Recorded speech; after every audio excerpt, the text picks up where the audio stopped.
We have been running this Shravana Utsav for 28 days, and we started the summary sessions to understand the key lessons from the Shravana Utsav last week. And the idea was that we were going to finish that in 2 days, but somehow or the other, it didn't finish. So now the plan is that in these 2 days, we are going to finish it, today and tomorrow. So we have finished 8 demons in between Friday and Saturday last week. So we have finished those 8 demons and the anarthas which came from those 8 demons. And you have all learned what those demons represented in our heart and how we can get rid of those demons from our heart or those anarthas from our heart. So we will try to cover 3 or 4 more in today's session, and the remaining 2 or 3 we will cover tomorrow. So let us start with this prayer for invoking auspiciousness. Om Ajnanatimirandhasya Jnananjanashalakaya Chakshurunmilitam Yena Tasmai Shri Gurave Namaha. Nama Om Vishnupadaya Krishna Prishnaya Bhutale Srimate Bhaktivedanta Swami Iti Namine. Namaste Saraswate Deve Gauravani Pracharine Nirvishesha Shunyavadi Paschatya Deshatarine. Jai Shri Krishna Chaitanya Prabhu Nityananda Shri Advaita Gadadhar Shivasadi Gaura Bhakta Vrinda. Hare Krishna Krishna Krishna Hare Hare Hare Rama Rama Rama Hare Hare.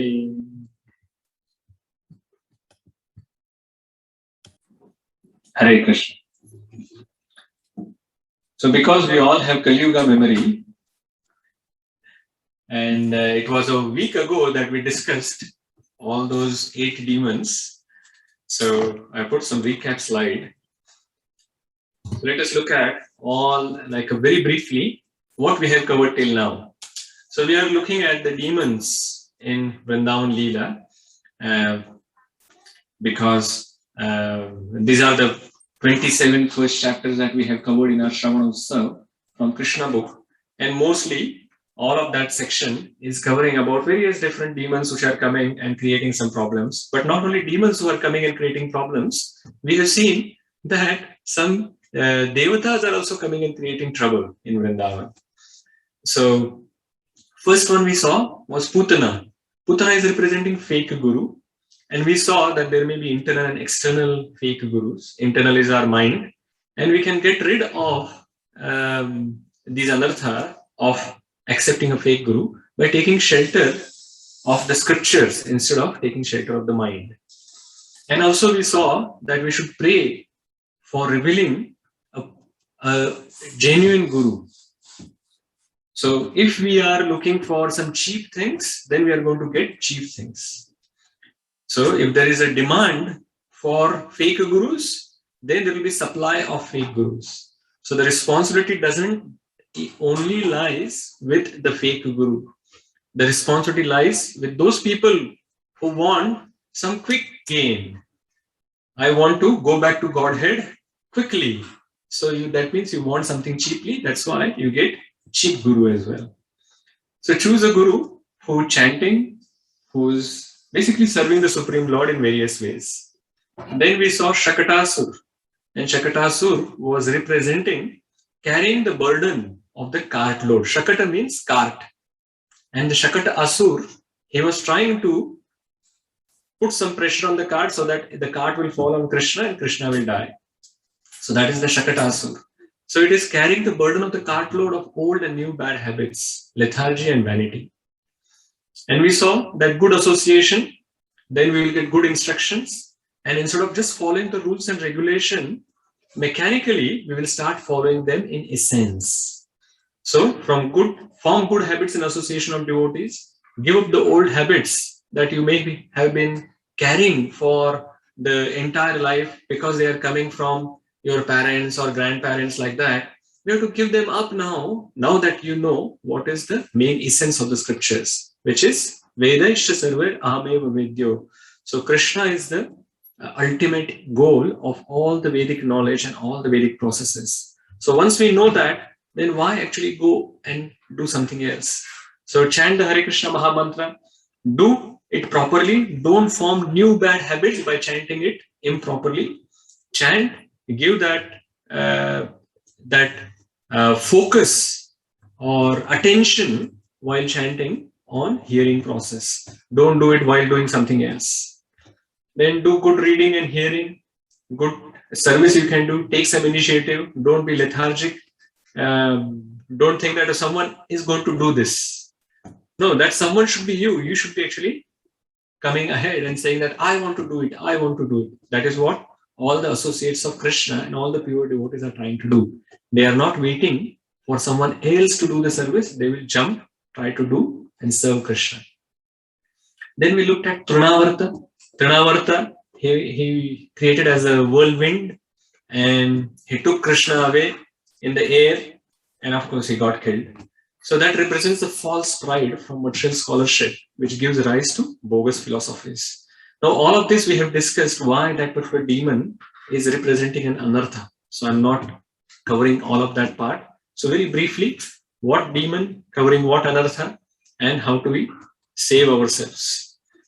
So we saw that not only jnana is required, but vijnana is required. Vijnana means applied knowledge. So when we are actually listening or learning something, it should not be our aim to just take more and more information, because that's not going to help us. The knowledge that we are receiving, that has to actually turn into realization, and that can only happen if we start applying that in our day-to-day life. So we are here to become devotees, not some jnanis, or not that we want to actually learn lots of verses from the scriptures so that we can quote that, or we don't want to actually be like an eloquent speaker. No, none of that is our aim. Our aim is to become a devotee and develop love for Krishna. So as long as we know that, then we will be on track. So main characteristic is to serve the Lord and his devotees. So application of the knowledge properly will save us from this Trinavarta. So we have to apply the knowledge, not only receive it, but whatever we learn, maybe every time we are listening to a lecture, we should try to find out what one thing at least that I can take from this lecture and apply into my day-to-day life. Even one point that if we take from each lecture to apply in our life will be very successful spiritually. Then we started looking at Vatsasur. Vatsasur is a childish type of mentality which somehow or the other becomes wicked and becomes mischievous. So how we can get rid of that anartha? So when the weakness in our heart is actually giving us some desires, at that time we should actually listen to our conscience.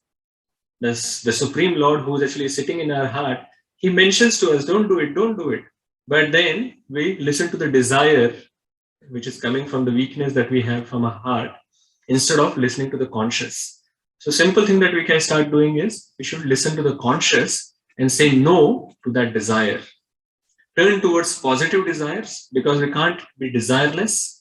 So we can become like we develop some positive desires, and positive desires will come in association of devotees. Pray to the Lord to overcome the weakness, and that is how we can get rid of it. Bakasur, we saw the demon was very cunning. He was acting as if he was a sage. He's standing on one leg and he's appearing as if he's doing meditation, but his aim is to eat the fish. And of course, here his fish was Krishna. He wanted to eat like he galloped Krishna once, but of course, Krishna became like a fire inside his throat and he had to push him out.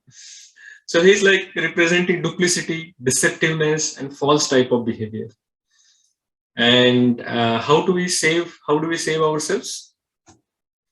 That if we have any opulence, instead of becoming proud and arrogant, we should actually become very humble. Humble like a tree laden with fruit. When the tree is laden with fruit, it actually comes down, it bows down. And that becomes very attractive.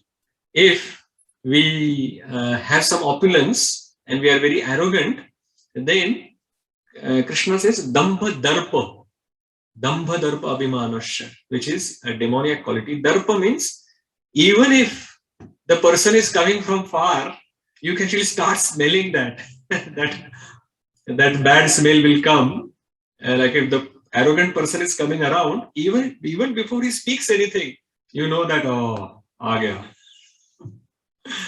So we should not be actually proud, because if we are proud, even though we have opulence, that will become unattractive for other people. So generally opulence is attractive, but if we actually develop pride and arrogance, that will become unattractive. People will start going away from it instead of getting attracted. So pride brings curse and humility brings blessing. So very wonderfully it was mentioned in one of the lectures. So avoid duplicity, don't cheat for your gain. So duplicity means you are trying to be double-faced, and the main reason is that you want to gain something for yourself. But don't do like that, don't cheat for your own gain. And then we saw Aghasur was like a big serpent. So that represents envy, cruelty, violence. And the opposite of cruelty is compassion. And the real compassion is giving Krishna consciousness to others. We can actually give so many material things to other people, but if you actually give that will only last for few days or few hours. If you give food, the hunger is going to come after a few hours again. So that is not going to last long. But if you give Krishna consciousness, because bhakti process and the spiritual process are eternal, the result remains eternally with the person. So the real compassion is to give bhakti or Krishna consciousness to others. And violence comes from envy. So start practicing non-envious nature. And what is non-envious nature? When someone else is progressing in Krishna consciousness, we should become happy. Instead of thinking, "Arey, ye to mere piche se aaya. He came after me. Ye mere aage chala gaya." Somehow or the other, I have to pull him down. And then we will start propagating and told others, "Arey, do you know that person? He looks like very devotional, but you don't know the reality. I will tell you." That is envious nature. You are not able to actually fathom, or you are not able to tolerate that someone is better than you, is going ahead. But the devotee's nature is, oh, look at that. He's so serious and he's so Krishna conscious and he's focusing so nicely. That is why he or she is progressing. If I do it, I will also progress. So you see hope in someone else progressing faster than you. And you can actually go and take guidance from that person. Yeah, I see that you are doing so wonderfully, and I can actually see that you are chanting so nicely, or you're doing so much service. How do you get time? I don't get time. I don't even get able to concentrate. There must be some secret that you can actually share with me. And you will try to learn from them instead of trying to pull down, instead of becoming a crab. You know how the crabs are kept. Crabs are kept in an open basket. You don't have to actually cover the basket, because as soon as one crab starts to actually go up, the other crabs pull him down. So there is no need to keep crabs. Like if there are more than one crab, you can be rest assured that they are not going to come out, because they are going to pull each other's legs. So we don't want to become crabs. We want to become devotees. And the devotees means non-envious. Devotees means we actually become happy when someone else is getting Krishna's mercy. And we see that in Chaitanya Charitamrita, Srimad Bhagavatam, whenever a devotee gets mercy, other devotees say, Hari Bol, where they become very happy. And we should not become Aghasur, we should become devotees. Then we also saw Dhenukasur and Kaliya. So Dhenukasur was a donkey demon. So he's showing complete tamoguna. Tamoguna, which is gross materialistic intelligence, ignorance of spiritual knowledge. So entire effort of this donkey-like heart goes into materialistic activities. They don't have any time for Krishna consciousness. They will work so hard. They will work for 70 hours, 80 hours, 100 hours sometimes. They are so workaholic. For what? For earning some money, some prestige or whatever. And what is going to happen with that? It is going to fade away after some time. So you will put entire life for earning something materialistic which has no real value. At the end of your life, you are going to leave something behind, or everything is going to anyway get destroyed over a period of time in your lifetime itself. So instead of that, if you actually focus on Krishna consciousness, because the spiritual activities are eternal, so all the credits that you earn from your spiritual activities, you will actually take to your next life if you do not complete the process in this life, or if you complete the process, you will just go back to Godhead. You will go to spiritual world. So it is such an amazing process that we have, but we become Dhenukasur. We just put our effort into so much into materialistic activities and then leave the spirituality behind. So Balaram killed this demon. So Balaram is a representation of Guru. So we can remove this ignorance by accepting a Guru. If you accept a Guru, Guru will remove this, the ignorance that is there in our heart. And they will tell you what is the real knowledge. Who are you? He will tell you who's Krishna and how to actually reach Krishna. And all these things, when they get cleared by removing this ignorance and we get this transcendental knowledge, then we'll be able to kill this Dhenukasur which is there in our heart. And then lastly, we saw Kaliya. Kaliya represented brutality and treachery. So Kaliya came to Vrindavan, and even though he came to a dham, he started spreading his poison into even dham. And he killed some cows by his poison. His poison was so bad that even the birds which were flying above Yamuna, because of the poisonous fumes which were coming from Yamuna, just by smelling those fumes, those birds died. He was so poisonous. So we decided that this poison should not be actually distributed in devotee community at least. Just like Kaliya distributed that poison in amongst the devotees of Krishna, we should not be doing it because those devotees got killed. Of course, Krishna revived them, but we may not be that fortunate. In the devotee community, if we actually start spreading the gossips and rumors, that will actually create doubts in other people's mind as well. It is detrimental for your own devotional service, but it is detrimental for others' devotional service as well. So you should not distribute that. You should not become poisonous yourself, first of all. And don't distribute it to others. Even if you become somehow or other, collect some poison, you should remove that poison somehow or other. Not that you start donating it. Mere paas bahut hai. No, why we should distribute? And the person who is hearing should stop hearing such things. Because you may think that it is harmless, there is no problem. Someone wants to open their heart, I will just hear it. No. Just by hearing that poison, you will actually destroy your devotional service as well yourself. So, what should you do?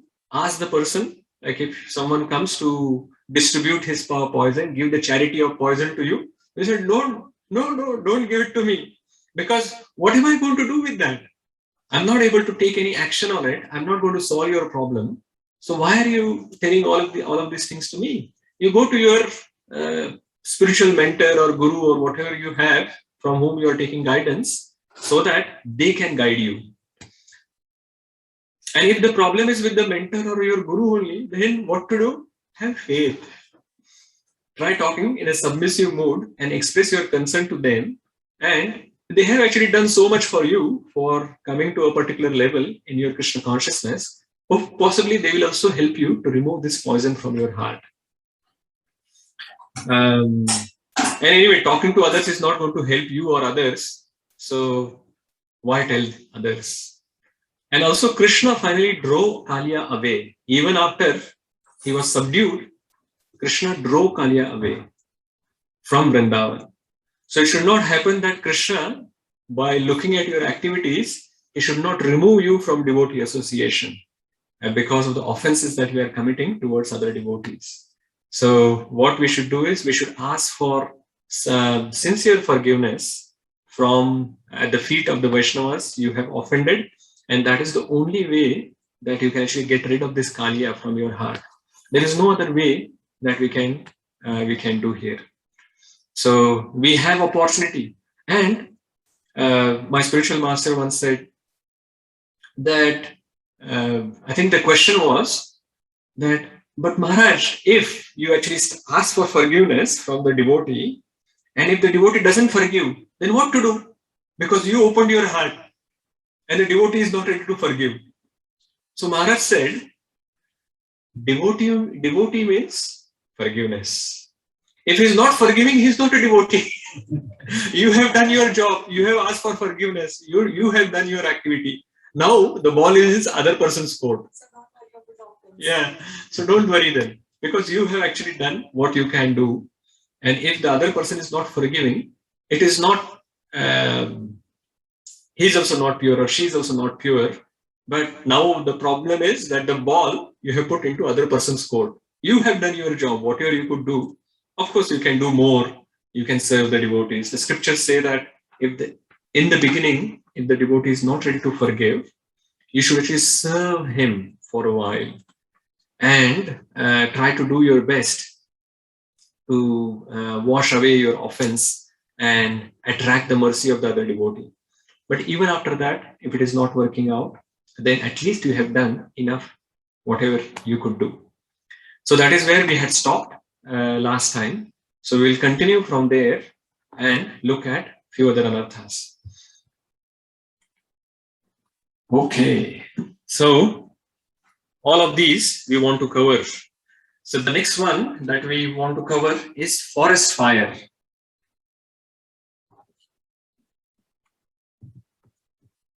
So the forest fire is representing the disruption of religious principles and interference with religious people by atheism.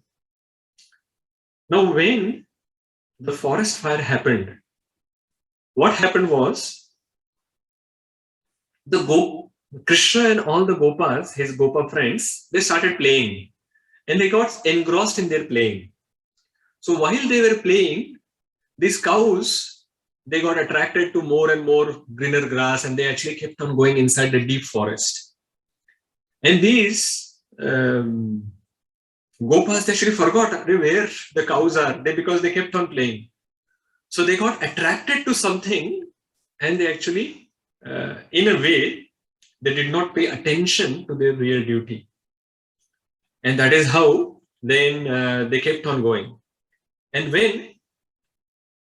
then the cows and the Gopas finally, when they found them, then they got into trouble because the forest fire started there. So when we go a bit off track, a small deviation off track, if we go, that is sufficient to get deviated from the path of bhakti. So we have to be very attentive. So this disruption of religious principles is, you are trying to do bhakti nicely. Suddenly, someone says that on this YouTube channel, there is this wonderful lecture is there. And you say, oh, very nice. And you watch that lecture, till that time, it was very good. But Maya is so strong. YouTube has this function that you have this switch that after one video finishes, it will keep showing you other videos. I have turned it off for myself. I don't want to actually see anything else apart from what I'm specifically going and doing. And if you keep it on, slowly, Maya will take over. You started with some spiritual topic and you started seeing that properly. After that video finishes, it will show you something else. And then that video finishes, it will show you something else. It will show you something else. It will show you something else. And slowly, you started here, but you ended up somewhere else only.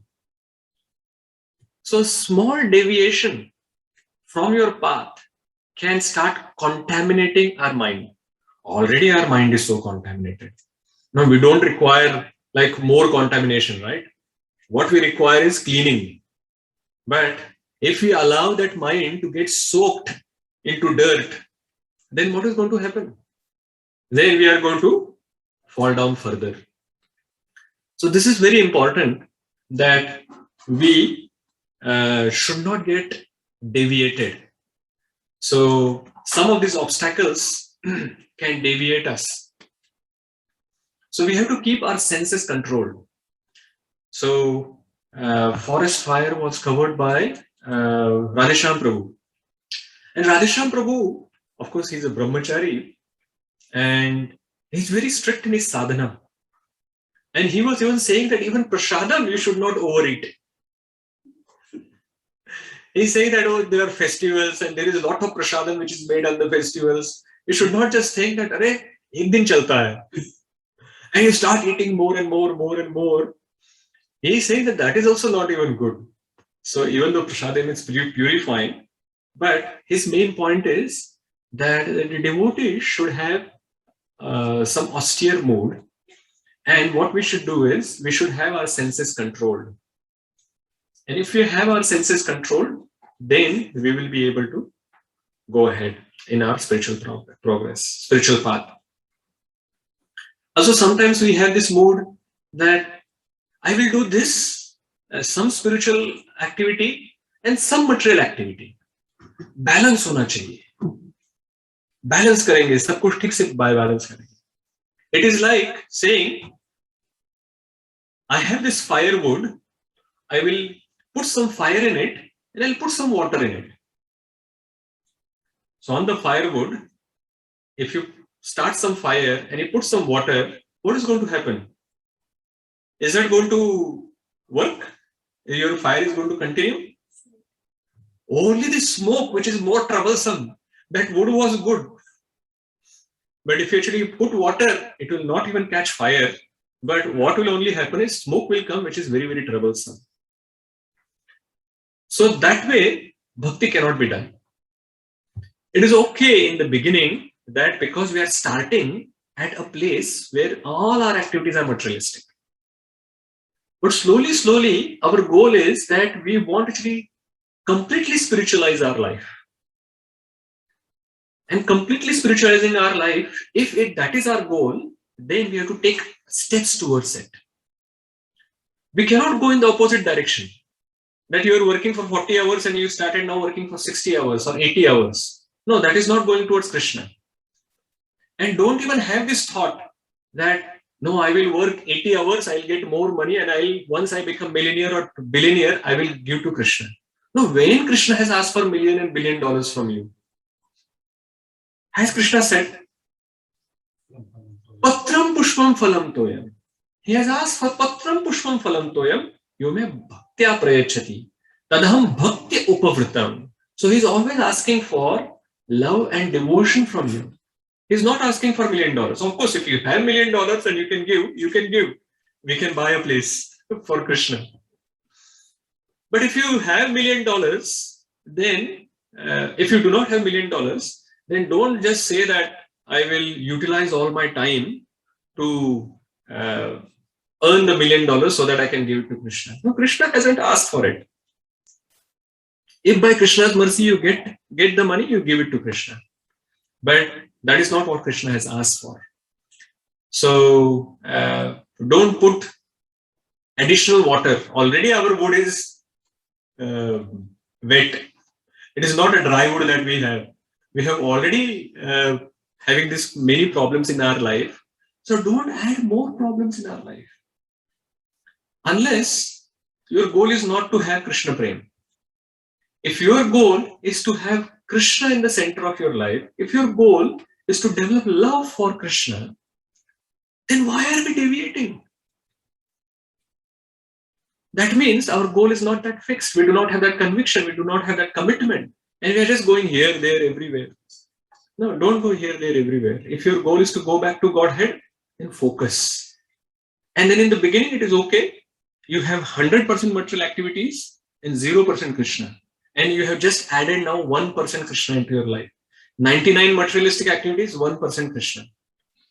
But that is not the state that we should remain in. We should go from 99 to 98 and 2% Krishna.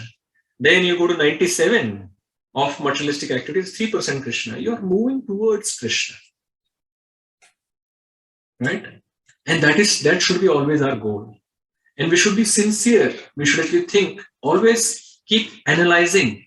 What is my next step now? What should I do now next so that I can progress towards Krishna? No devotee in the world who's sincere thinks that "Abhi bahut kar liya. I have done so much. Now there is nothing more to do for Krishna." If you think like that, that means you are at 0%. A devotee never thinks that I have done enough for Krishna. They will always find something additional, some more time. How can I put some more time for Krishna? And that is how they progress. So how can we save ourselves? We have covered some of the points, but mainly with determination. So this determination is required to come out of this forest fire, that I want to actually go towards Krishna. That is my goal. Only then we will go. And if it is not working some or the other, pray to the Lord. Pray to the Lord saying that please bring me out of this. Just like the Gopas and the cows prayed to the Lord when they were in the forest fire, they were covered from all the sides. So what did Krishna ask them to do? Krishna asked them to close the eyes. What we have to do is also, we have to close our eyes towards the temptations that we have in material world. So just like the Gopas and the cows, they close their eyes. We have to also close our eyes towards the material temptations that we get. And that is what Krishna also says in Bhagavad Gita. He says that a Sthita Prajna, how does he do? He's like a tortoise. He brings his the senses. Whenever the sense objects are visible, they will pull them inside the shell. So similarly, we should close our eyes towards these material temptations and then open our ears to Krishna's instructions.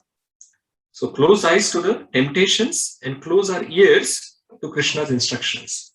And that is how then immediately we will feel relief from the fire of samsara. Now, Nalalidha Loka. So that fire is there, and then suddenly the showers will come. Krishna will send the showers, and the forest fire will be extinguished. So that was the forest fire, and that is what we can learn from forest fire. The next one that we are going to talk about is Pralambasur. Pralambasur is representing lusty inclination. Now, Dhenukasur was representing mode of ignorance, whereas Pralambasur is representing mode of passion. So, lusty inclinations, desire for personal gain or honor, and this personal gain or honor generally they promise to create happiness. Internally, we are thinking that, oh, yes, this promotion, if I get, I will become happy. Or this money, or whatever this little extra money that if I get, then I'll become happy. But if you actually remain in that consciousness, in mode of passion, then it kills the inclination to serve Krishna.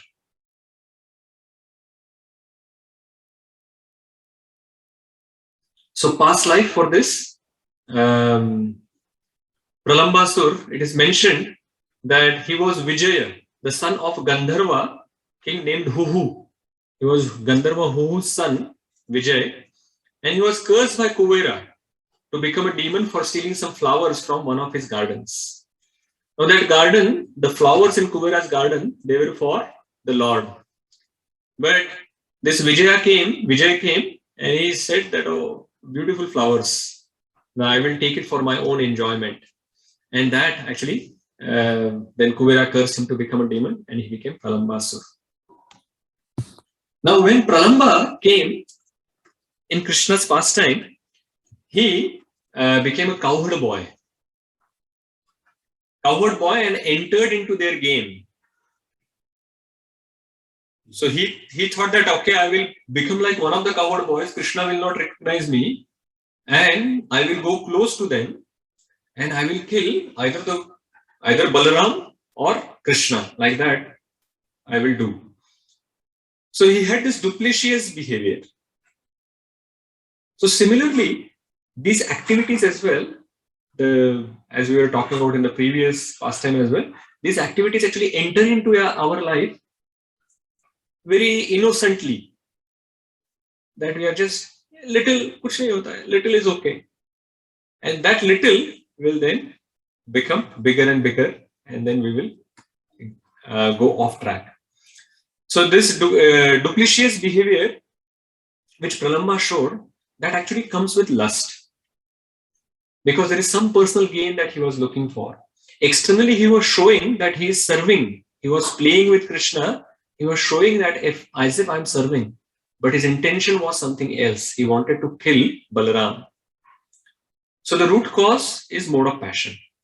Root cause of this problem or this anartha that is there in our heart, the lusty inclinations or desire for personal gain, that is all coming from mode of passion. So specifically for us, we should look at that this mode of passion will come out that superficially. So just like Pralambasur was superficially showing that he is playing with Krishna and Balaram to give them pleasure, but he had some hidden motive. So Pralambasur in our heart makes us show to the world that I am doing some spiritual activity, I am doing process of bhakti, but internally we have some other desires. Internally we have some desire that I will actually, if I get associated with a spiritual path, then other people will start thinking, "Arey, wonderful.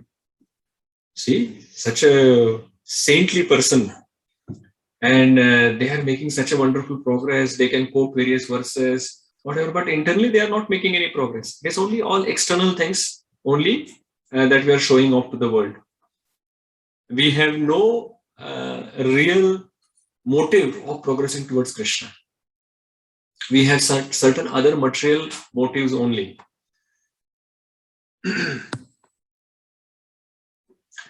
Now, if you try to cheat Krishna, you know what happens. Krishna has said, "Ye yatha mam prapadyante tam sateva bhajamyaham." You try to cheat Krishna, Krishna will cheat you. And no one can be a better cheater than Krishna. Just remember that. If you try to cheat Krishna, Krishna is also going to cheat you.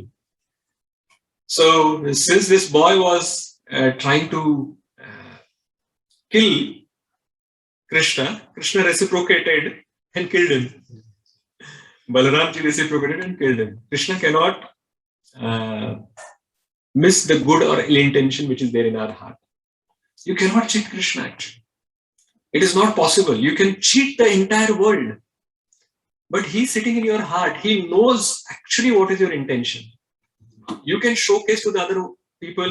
You can actually mention. You can. I think Kanai Thakur Prabhuji was mentioning that you can have like nice mala in your neck. You are wearing nice Vaishnava clothing. You have tilak, but internally you are not a devotee. You are just trying. You are a Kali Chela, and you are trying to cheat other people by just taking a Vaishnava dress. But if you try to do like that, then of course you are not going to get benefited. Other people are also forming bad opinion of the entire spiritual process. But Krishna ultimately is going to cheat you as well. You are going to remain in this material world, and even you are going to degrade further and further. So how can we save ourselves?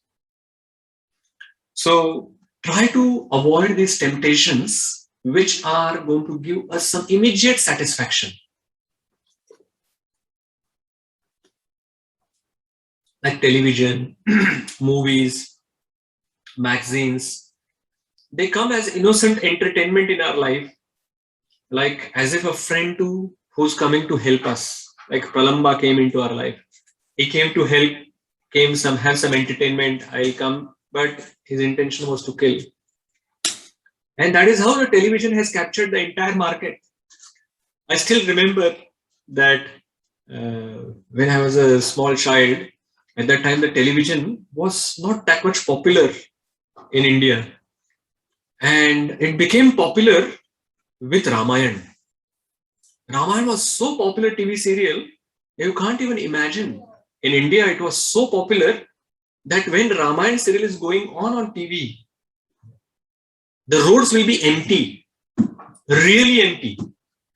Everyone will organize their activities saying that I cannot do this, I cannot go here, I cannot do that, because Ramayana is there from whatever that time. They will organize all of their activities saying that, oh, I want to see Ramayana. So it started like very nice. Television started with Ramayana. That was the most popular TV serial on like in India at that time. But you see now where it has brought us. It started with Ramayana. Ramayana is gone. Now all the Ravanas are coming on the TV. Even there was a TV serial on Ravana showcasing how he was like a good guy. That TV serial, one of the serials which was there in some time back, where the hero was Ravana. So where we degraded from, like Ram to Ravana. Now even now, almost all the TV serials, they are creating various different Ravanas in our heart. They are creating so many different anarthas in our heart. The different movies, they are either promoting mode of passion or mode of ignorance. Nothing else. Show me a movie which is in goodness. Doesn't exist. In previously also, movies started like that. Sant Tukaram. What a movie. I have watched that movie so many times. Every time I watch that Sant Tukaram, it is a Marathi old movie. Such a wonderful movie. I even heard that the main character, the main person who was acting for Sant Tukaram, after actually he engrossed so much into that while doing that movie, he became a devotee afterwards. Such a wonderful thing. But now you imagine, you watch a movie, are you going to become a devotee? Any movie? No. Definitely we are going to become demons.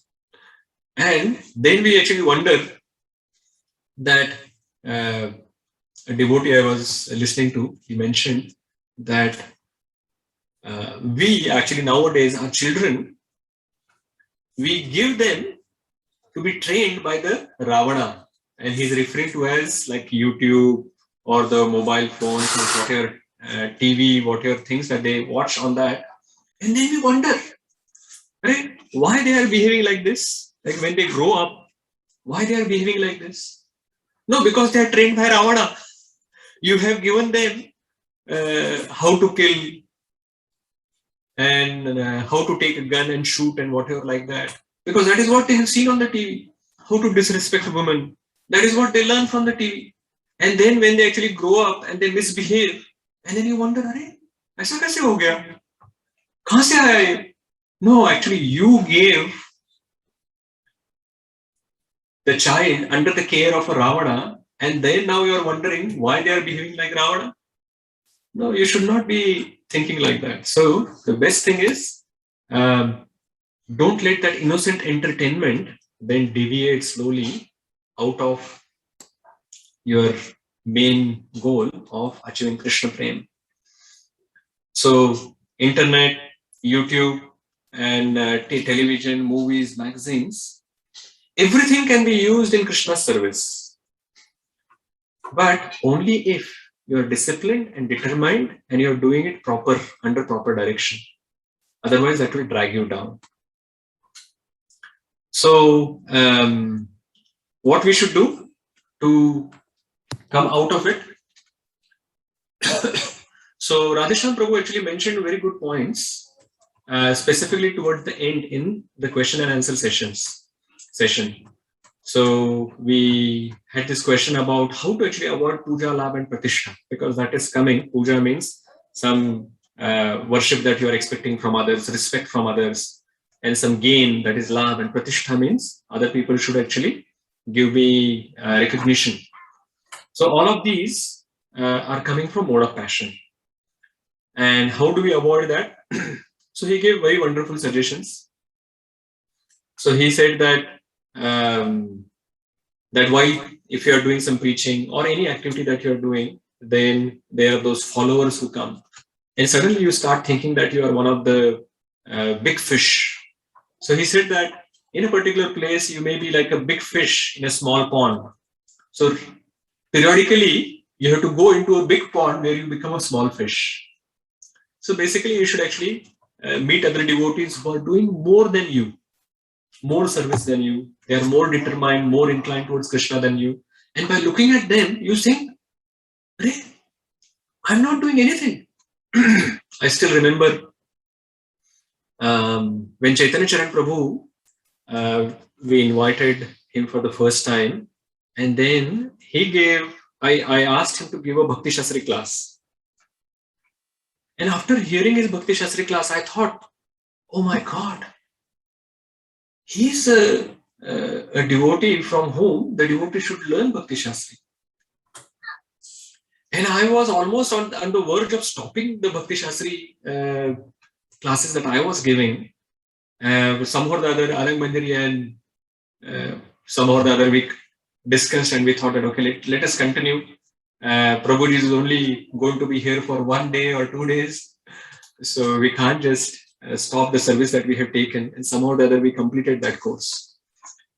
But by looking at those devotees who are more knowledgeable than you, more intelligent than you, and doing the service better than you, then you start thinking that you are like a small fish actually.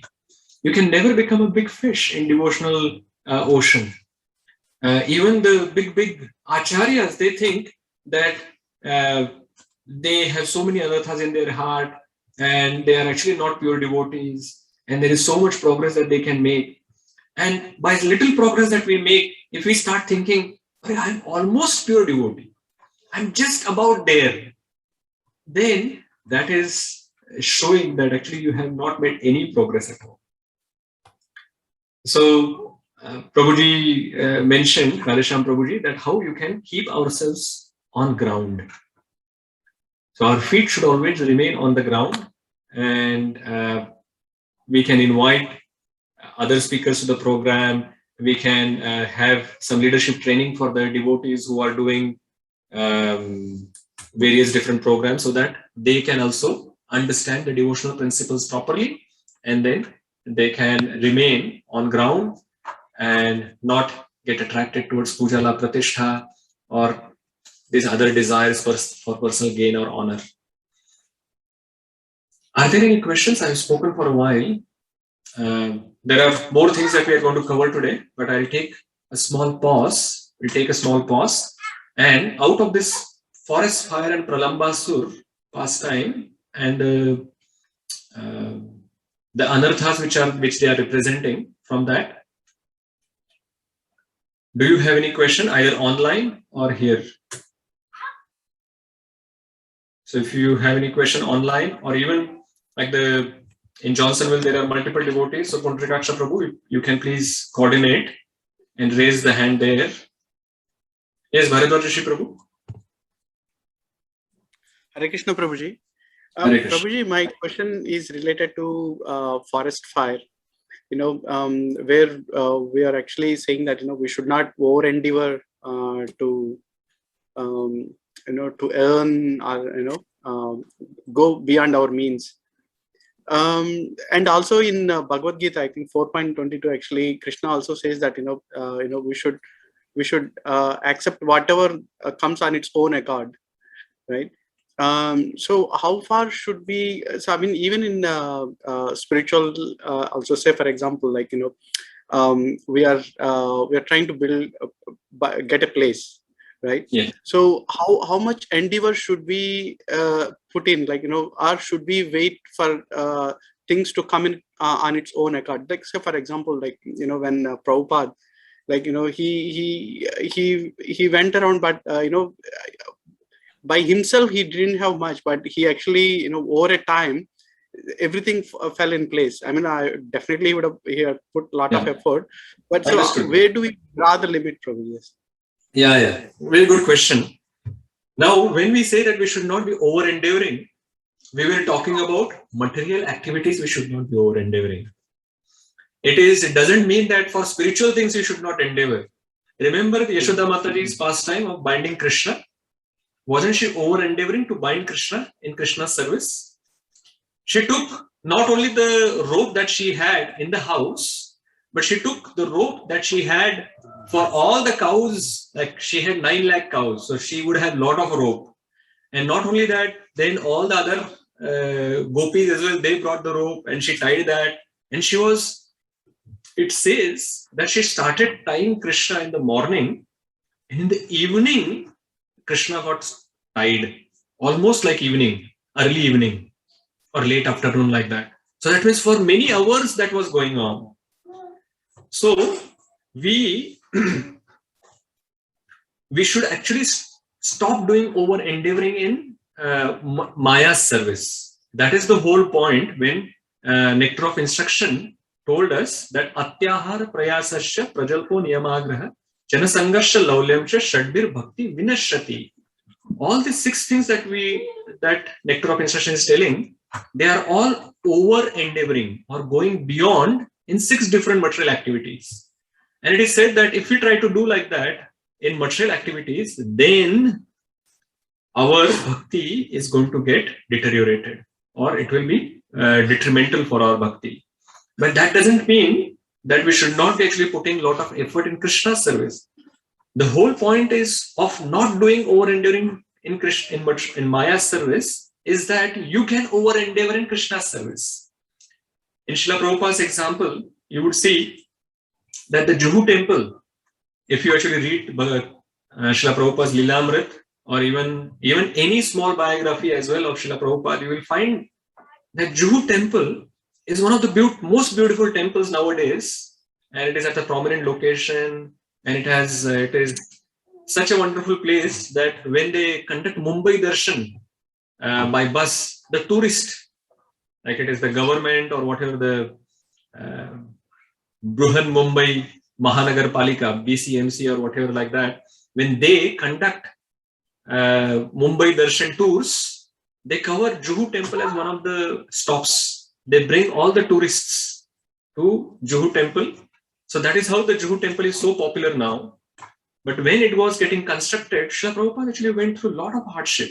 It was so difficult for him to build that temple, but still he persisted. He just continued on that path. And in a way, and most of his disciples came back and said, hey, Prabhupada, let's give it up. We can actually build a temple somewhere else. We don't have to just build it here. But Srila Prabhupada said, no, I have installed the deities here, and I have promised the deities that I'm going to build a temple for you. And he actually went through so much difficult time. And finally he built a temple. He won. So the over endeavoring that we are talking about is in the material activities. But we do opposite. We become lethargic into spiritual activities, and we are very active in material activities. We have to go the other way around. We have to become lethargic in material activities, and we should just do endeavor that by which we can actually keep our body and soul together. And it is very easily, that is extreme, but like I'm saying that only do that much which is going to keep your body and soul together. That is what the great saints and acharyas do. But at our level as well, the acharyas has given us understanding that we will not be able to go to that level. Acharyas have said that work for 8 hours, but not more than that. Work for 8 hours, and by working for 8 hours, whatever Lakshmi that you can get, whatever money that you can earn, be satisfied in that. That is not over endeavoring. But if you actually start thinking that I want more of this because someone else has also had this, so I should also do, and then you start over endeavoring for that activity, then it becomes a problem. So as long as we can work for 8 hours and then earn, that much is enough for us. Any material activity of the 24 hours, 8 hours for the body, like sleep and whatever included, and your eating and everything, cleaning, all the body related things, 8 hours, 8 hours for your work and 8 hours for your spiritual activities. That is how our life should be divided or split into. And then our spiritual life will be successful. So if we do like that, then it is not over endeavoring. So don't assume that over endeavoring mentioned in the scriptures is also applicable for spiritual activities. The whole point of the scriptures is that we should actually whole time we should focus on Krishna. That is never considered over endeavoring, because in the spiritual world, what are you going to do? Spiritual world, there are no material activities, not even 8 hours. 24/7 you are serving Krishna. That's not over endeavoring. Is that clear, Prabhu? Yes, Prabhu. Thank you, Prabhuji. Hare Krishna. Anyone else has any other question? No? Okay, so if any other question comes to your mind, you can ask. Now we are actually have completed all the demons. There are more demons which are coming in Krishna book afterwards, but they are in the next Shravan Utsav. Now we are going to these suras. We have covered the asuras part. Asuras are demoniac people. But suras, they are actually followers of the scriptures. And they also in this situation, they have also created some trouble in Vrindavan. So let us look at what we can learn from these various different pastimes from Nalakuvera and Manigriva. And then we are going to see Brahma, Indra, and the ritualistic Brahmanas or Smarta Brahmanas. These are the 4 suras. Asuras, they are not asuras actually. They are devotees in a way, but somehow they got deviated. And that is how we also sometimes get deviated while doing devotional service. And we can learn from this pastimes as well. So Nalakuvera and Manigriva, we have heard this pastime many times. Every Damodar month, every year, we have heard about how Krishna, how Narad Muni curses Nalakuvara and Manigriva. They become trees. And Krishna, thinking that when my devotee has blessed them, given them special mercy by giving this curse, I will liberate them. And that is how he goes through those 2 Yamalarjuna trees, huge trees, but he just breaks them. And then this Nalakuvara and Manigriva, they offer prayers and they get liberated. So what are they representing? They are representing arrogant pride from puffed up aristocracy rooted in madness for wealth. So basically all the anarthas. So wealth is there, aristocracy is there, and they become maddened by that, and then they become puffed up. So basically the pride that came to Manigriva and Nalakuvera. And we saw actually they were in such a wonderful situation that they were demigods. First of all, that means they would have done something in their previous life. That is why they have come to that level. They were so close that they were allowed on Kailash Parvat, Lord Shiva's abode. They were also allowed the closer part of Lord Shiva's, which is the garden, and the Mandakini Ganga, which is there. So they were all had these wonderful facilities. But what they did? They used that for their own personal enjoyment. They had some wine and they were playing with women without any clothes in that Mandakini Ganga. And then when Narad Muni came, still they couldn't come to their senses. And that's why Narad Muni decided that they have to be given some special mercy. They have received these wonderful facilities, but they are misusing that facility. So they should be given some medicine. So there are multiple things actually that can give us pride.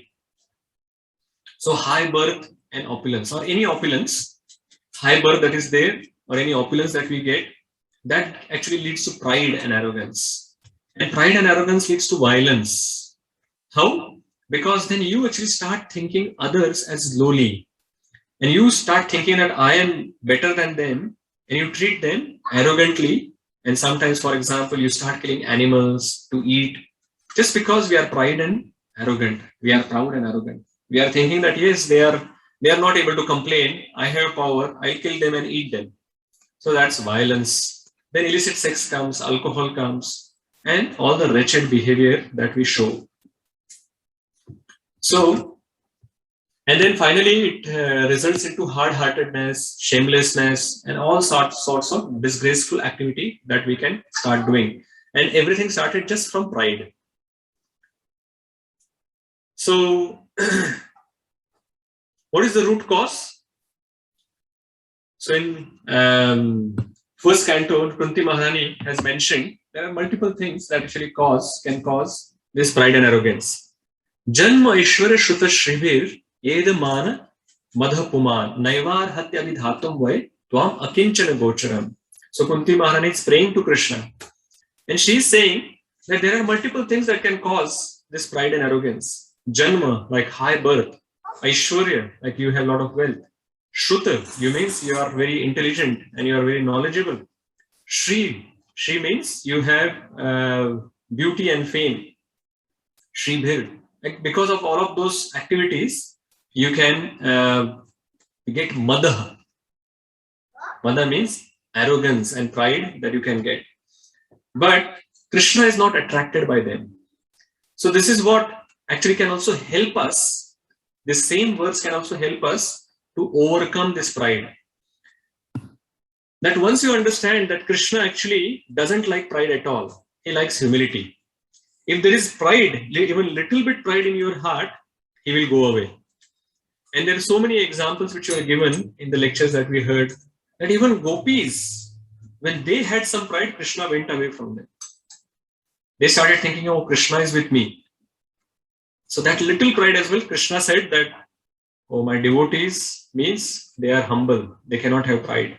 So any pride that you get, that is going to destroy your bhakti. And if your goal is to go closer to Krishna, just by that understanding that Krishna doesn't like this pride and arrogance. This pride and arrogance is going to push us away from Krishna. Our goal is to go closer to Krishna, but this is going to push us away from Krishna, and that will actually help us to go closer. How that is relevant, like for example, high birth. We may start thinking that, oh, I'm born in India, that's why I'm better than the Kiwis. Or someone will think that, oh, I'm born in America, that's why I'm better than everyone else. That is high birth. Or we can even start thinking, because initiation is also birth, like it's a second birth. So we may start thinking that I am initiated, you are not initiated, so I am better than you. So that also will cause this pride or arrogance that is coming from high birth. So Krishna does not like any pride, whether you are having a pride that because you are initiated, or whether you have pride because you are learned. No pride he can tolerate. Wealth. Wealth actually starts, when you have wealth, you start thinking that I can actually control everything. Ishwaroham aham bhogi siddhoham balavan sukhi. Krishna says that the demons, what they think that I am the controller. I am everything I can enjoy. This is all for my enjoyment. So this is all comes because of just wealth. Poor people don't think like that Ishwaraham aham bhogi, because they have no opulence to enjoy like this. And poor people are actually much more willing to give as well. If you see that when you ask, and I think they have done in this social experiment as well, when you ask poor people to give something, some charity, they found that the poor people give more than the rich people. And as compared to when I'm saying more share of their wealth. If they have 100 rupees, they may give 50. But someone who has $1 million, he may give 100 rupees. You may think that, oh, see, this rich person gave me 100, poor only gave me 50. But if you look at the percentage of the sacrifice that the poor people do, that is much bigger than what rich people do. It is somehow or the other, poor people have this desire to give because they have seen the poverty. When they have something, they will become quite charitable as well.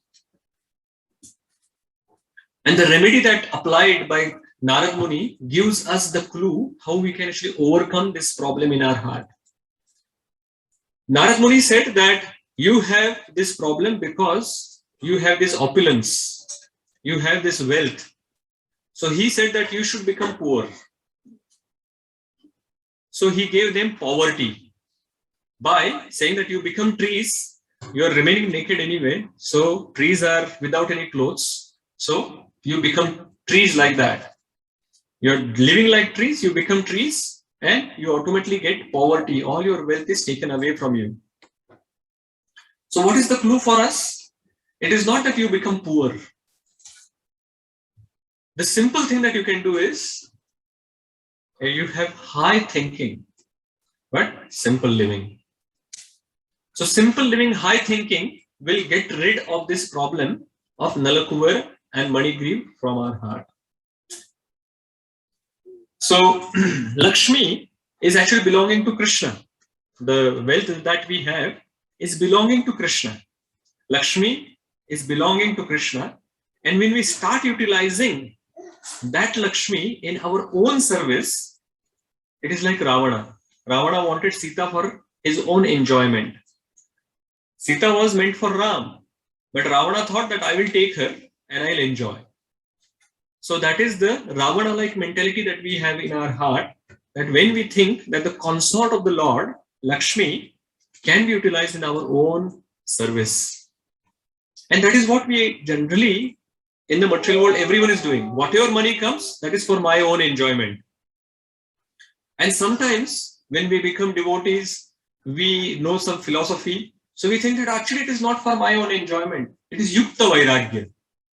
Yukta Vairagya is, I think, this pastime where it was mentioned, it was said that in the lecture that Yukta Vairagya is the most misused principle in devotional life. Yukta Vairagya, when we actually say when the devotees, they are or new devotees, or when we are actually in our, all of us, when we are in our early stage of devotional life, we actually give the outside, from outside we say that, oh, this is for Krishna. But in the internally we are saying that this is for me. So we are utilizing all the wealth for ourselves, externally showing that as if it is for Krishna. So this we should be very careful about. We should have deep in our heart the simple living and high thinking. And by simple living and high thinking, then it becomes very easy. Like why devotees wear this white kurta? Because if you have different colors, then there is a choice. Then 15 different kurtas you will have, 100 different kurtas you will have. You will say that, oh, this style, that style, this color, that style. No, if you have one simple white kurta, you can have 2 or 3 kurtas, work done. When I go for buying kurta to any shop, my kurta shopping happens in 5-10 minutes. I say, oh, white kurta, A size, okay. Bring, you see the quality of the cloth, done, your shopping is finished. So that is why it is easier for us when we try to live simply. If you try to live simply, then automatically the time that actually we waste in all these material activities, it becomes gone. It actually gets nullified. When I started in Krishna consciousness, I bought many different color kurtas. I think every time I will go, I will say that, oh, I want this type of kurta, that type of kurta. I still have them. I'm trying to now utilize them, but any new kurtas I buy, just white. Because it is simple. It is easier for me. So that is one thing. Simple living and high thinking.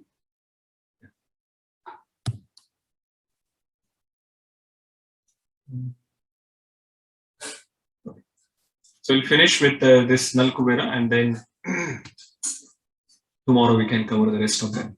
So one is simple living, high thinking. The second one is Nalakuvara and Manigriv actually got benefited by the mercy of the devotee, mercy of Narad Muni. So similarly, in our life, this pride and arrogance can go away when we get some special mercy from some devotee. A devotee actually can help us get out of this mercy, get out of this pride and arrogance. And many times this mercy may not come in a way that we expect. That we'll get some gulab jamun, or we get some mahaprasad, or whatever, some nice sweet words from the devotees, and that is how we will come out of our pride and arrogance. Sometimes we'll get some jhatka. When our guru will chastise us, when our mentor or counselor will show some reality, what is there in our heart. Because many times they will give some good feedback as well, but sometimes when it is required, they may give some chastisement as well. And that is actually for our own benefit. And that will actually help us progress towards Krishna.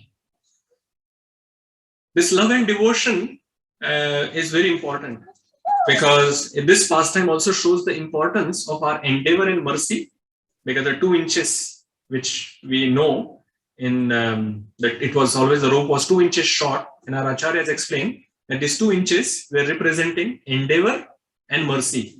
Also, sometimes it is said that these 2 inches they are representing love and devotion. But whatever it is, whether it is love or devotion or endeavor and mercy, that actually is so strong. Love and devotion and endeavor and mercy, they are so strong.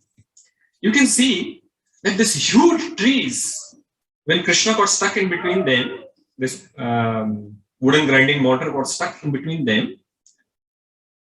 these huge trees fell, but the rope did not break. Can you see this? That the rope didn't break. Because Krishna is powerful, that he is pulling and he can easily broke the big trees. But the rope was not transcendental, it was still material. But still that material rope, because it came in contact with Krishna, it remains strong. So our love and devotion for Krishna, if it is very strong, we can actually remain focused on Krishna, and that is how we can develop some humility, get rid of this pride and arrogance, and we can progress in our devotional life. We'll stop here today. Are there any quick questions or comments? Yes, please. Something that you mentioned, Vairagya Bhav. What exactly it means? Which one, bro? You mentioned that Vairagya Bhav. Vairagya means detachment. So detachment, we will develop some detachment. So currently we are too much attached to our material things, our material possessions.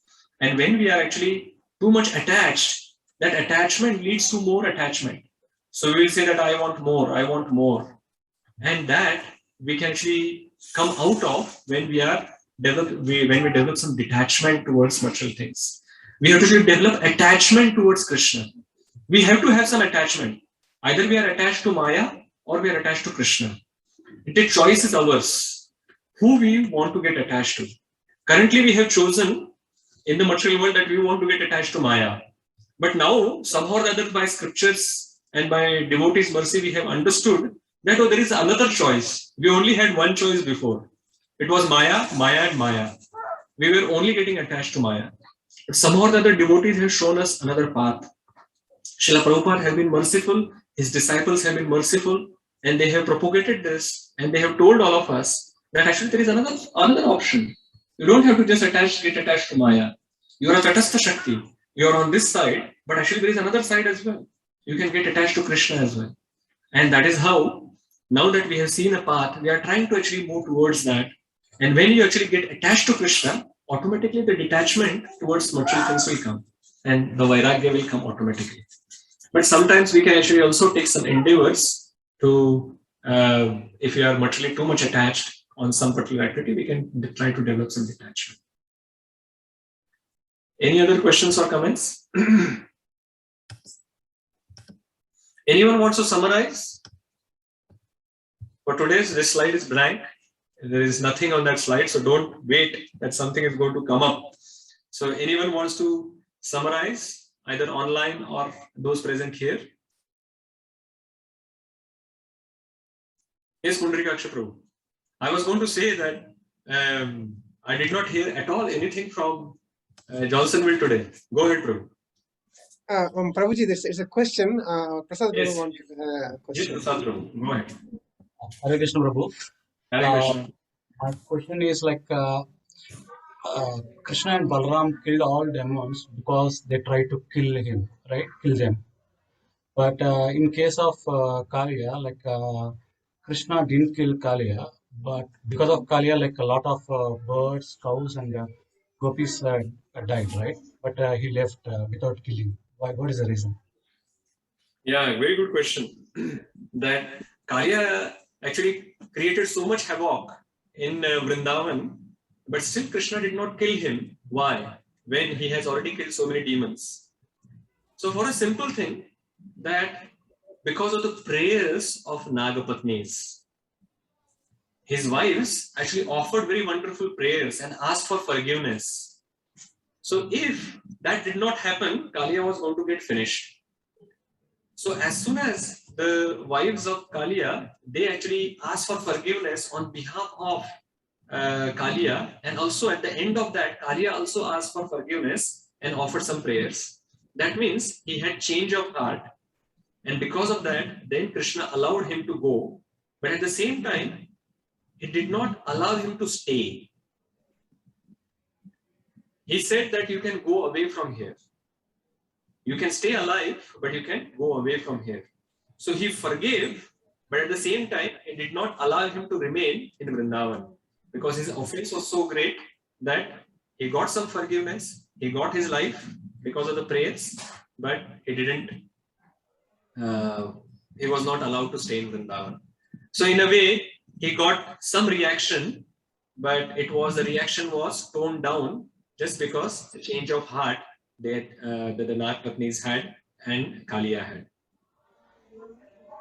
If all these other demons, if any of them also had shown some remorse and taken shelter of the Supreme Lord, then Krishna, actually when he gives shelter, he will not let it go.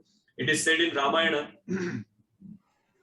that when Lord Ram used to walk in the forest in their exile time, the thorns will go inside his legs because they were not wearing any footwear. Because remember, the footwear were given to Bharat. So he did not have any footwear now. So the thorns will go inside his leg. And at night, Mother Sita is actually massaging his feet, and she will try to remove those thorns from his leg. And Ram will say that, don't remove them. They have taken shelter of my feet.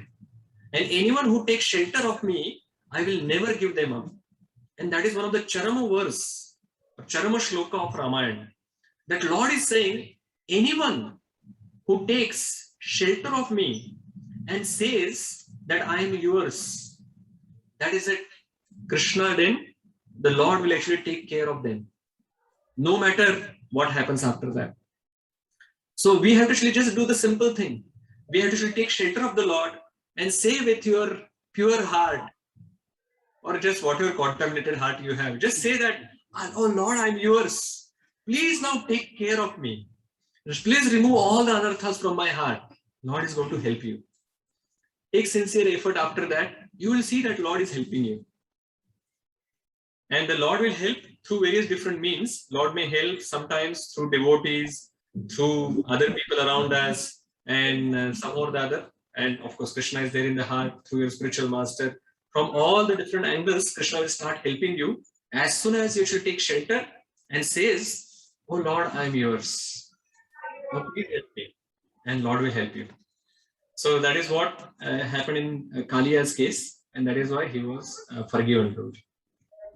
Is that okay? Yeah, thank you, Prabhu. Okay. Yes, Prabhu. Vikas, Prabhu.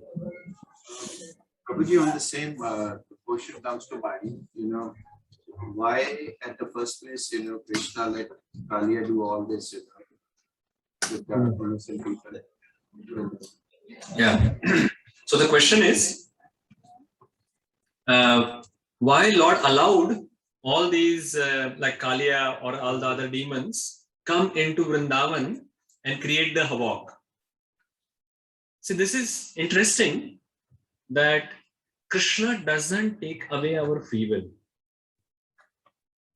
Krishna is the Supreme Lord. He has the ability to take the free will from us. and make us do what he wants us to do. But he doesn't do that. He's also merciful, and he has given us the freedom. And he's saying that I have given you this freedom. I am not going to take it away from you. Mercifully, he has given that freedom to us. And he has said that you use this freedom to either enjoy separately from me, or using that freedom, you can come and take my shelter. And if you come and take my shelter, then you will come back to me in a spiritual world. But if you do not, then you are free to remain here in this material world. So because of that, he allows the jivas or the living entities to do the activities as they want, as per their desire. And if it is okay, then super soul in the heart permits that to happen. But of course, there are consequences to it. And that is why this karma has been introduced. The law of karma has been introduced in the material world. Law of karma doesn't exist in spiritual world. Law of karma is only introduced in this material world because everyone is trying to become Krishna. Everyone is trying to become a controller, enjoyer.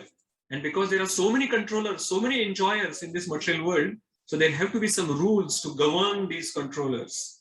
And that is why Krishna has said that, okay, all of you, you wanted to become enjoyers and controllers. I have given you this material world to enjoy and control. But you also want to control, you also want to control, you also want to control. When you actually try to get into each other's domain, then that will create problems. So I will create some rules and regulation. If you want to enjoy properly, you will be given punya or pious result in your bank account. If you do bad activity or sinful activity, you will get some result like that as well. And that is how it controls us through the carrot and stick, which he doesn't directly do. He has appointed Maya or Durga to do that. She has this Trishul. If you remember, we talked about it. The Trishul that Maya carries is three kind of miseries: Adi Daivika, Adi Bhautika, Adhyatmika miseries. And through that, she controls everything. Yeah. So the choice is given to us whether we can be devotees or we can be demons, suras or asuras. And Krishna doesn't take that away from us. Yes, Anuttara Mata. Hare Krishna, Prabhuji. Prabhuji, in the Prabhuji explained in Kaliya Leela that he has taken the shelter of Yamuna. Yes. Yeah, what that mean, Prabhuji? Because Yamuna river is a devotee of the Krishna, but even in like in our thing, if anyone is hurting to the devotees, we should not tolerate, na? Yes. Why Yamuna river has still gave the shelter to Kaliya, and my question is how the devotee gave the shelter to the Kaliya in the first place, like in Yamuna river. So why devotee gave shelter? Yeah. Yamuna, of course, gives shelter to so many aquatics, right? And the snakes are supposed to stay in like those kind of snakes are supposed to stay in water. So Kaliya was staying in ocean first, but because he was frightened from Garuda, and the only place where Garuda was not allowed to come at that, because of the curse that he had received from Saubari Muni, was that he couldn't come to Yamuna river. And that is why Yamuna was the safest place. So Yamuna is not deciding, even any devotee is not deciding that who should come and take shelter. Even if the greatest fallen person wants to take shelter, they are allowed to take shelter. Just like you see, Srila Prabhupada gave shelter to all the hippies. They were breaking all the principles. And you could say that how can Srila Prabhupada give shelter to hippies? They were breaking all the principles. No, only the people who are sick, only they are going to go to hospital. The good, like the healthy people are not supposed to go to hospital. If you are already a devotee, you don't have to take, of course, the devotees also take shelter. But in this analogy, if you are unhealthy, only then you are going to go to the hospital and take shelter. So the devotee actually, out of compassion, they show the mercy to even the most fallen people, as long as they are changing their ways and ready to give up the sinful activities and take up the process of bhakti. If you want, you can give him some prasadam from, yeah, if he's. Right? So that is how it is that Yamuna gave shelter, because Yamuna gives shelter just like a pure devotee gives shelter to everyone. Like that, she gave shelter to Kaliya as well. And also, this is a pastime. Krishna wants to actually give pleasure. It is like this. So suppose there is a movie, and from start to finish, everything is going smoothly. And you are thinking that abhi kuch hoga, tabhi kuch hoga. But if nothing happens, that entire movie 3 hours, you say, "Hey, why did movie this got created?" So when there are some exciting stuff that happens, automatically there is some rasa that actually gets created. Everyone gets frightened, and then suddenly the hero comes and he conquers, and then everyone thinks, "Hey, wonderful, such a hero, such a Superman." Similarly, Krishna has this, actually enjoys in 12 different rasas. And one of the rasa is the Veera rasa. And he wants to actually enjoy in Veera rasa as well. So sometimes he creates this as an artist or a director of this entire movie. He creates some pastimes like this, where he is able to show this Veera rasa and able to actually create some attraction, further attraction for his devotees. And the love and attraction that got created because Krishna saved all the Brajavasis was even immense. So that is how that is my understanding based on what I have heard from various different devotees. Does that satisfy you? Okay, Prabhuji. Okay. Otherwise, you can ask some other senior devotees as well, Mataji. Okay. Hare Krishna. Hare Krishna. Are there any further questions or comments? Ananglata Mataji and Parjana Prabhu, you had your hand up. Hare Krishna Prabhuji, I raised my hand to summarize as you asked if somebody wanted Yes, to. please go ahead. Yes, yes, please go ahead. Okay. So you spoke about two suras and one, three asuras and 2 suras. One is the forest fire. So that represents disruption to religious principles and our practices. And to overcome that, we can overcome by determination. Then it is Pralamba Sura, and that represents lusty inclination, desire for personal gain.